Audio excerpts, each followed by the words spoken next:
The Justice Department now will conduct a critical incident review of the law enforcement response to that school shooting in Uvalde. It comes at the request of the city's mayor after authorities admitted to a string of failures in their response to the attack last week. A Justice Department spokesperson writes this in a statement. The goal of the review is to provide an independent account of law enforcement actions and responses that day and to identify lessons learned and best practices to help first responders prepare for and respond to active shooter events. Let's bring in Justice Department reporter for the New York Times, Katie Benner. She is an MSNBC contributor. Katie, it's great to have you with us this morning. The truth is there are a lot of best practices in place for mass shootings, school shootings like this, and they just were not employed in Uvalde, tragically, obviously. But what exactly do you suspect the Justice Department is going to look at here? Sure. So first of all, this is not a criminal review. This is not a criminal investigation. It is a review that the department undertakes when asked to by a local government. So what they're going to do is they're going to come in and they're going to try to answer a lot of the as yet answered questions. Why were the choices made that were made? What was the thinking? What happened? Who made the calls? Was there any pushback? Ultimately, they want to create the most full narrative of everything that happened that day so they can make recommendations to the mayor and to the city of Uvalde saying, while these might be your practices today, here are improvements that could be made, and here are the several things that each actor did or did not do.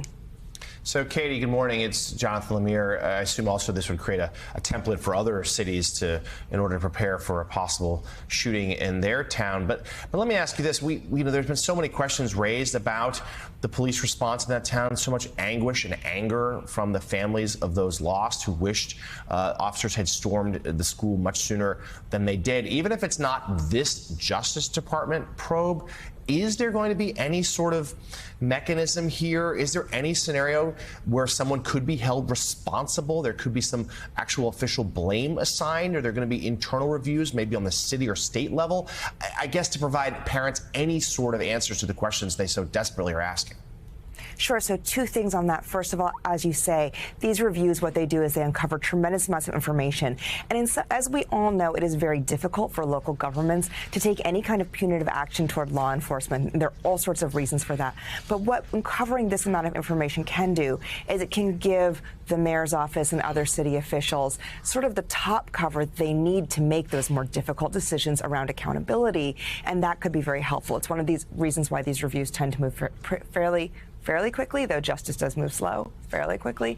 And to your point, also, as information is uncovered, nobody yet knows what will ultimately be found about the culpability of each of the actors. And again, while this is not a criminal investigation, if any actual laws are found to be violated, that would change.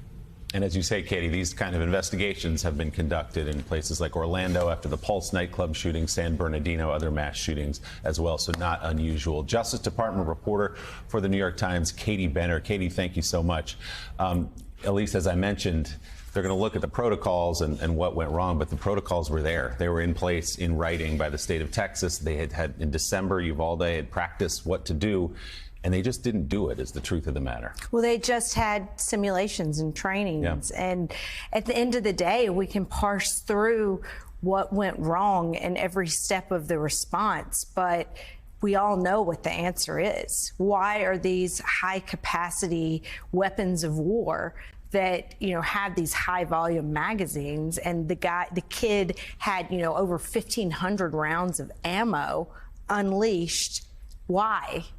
It goes back to that. I mean, we can try to work on an official response all we want, but the prevalence and the accessibility of these weapons of war is the real problem. Yeah, and certainly the investigation will proceed for weeks to come. The debate really will intensify in the Senate today about gun reform, potentially. There's a Zoom meeting scheduled among senators, but the focus starting today are going to be those funerals. As you said, Willie, stretching to June 16th because of the sheer number of victims.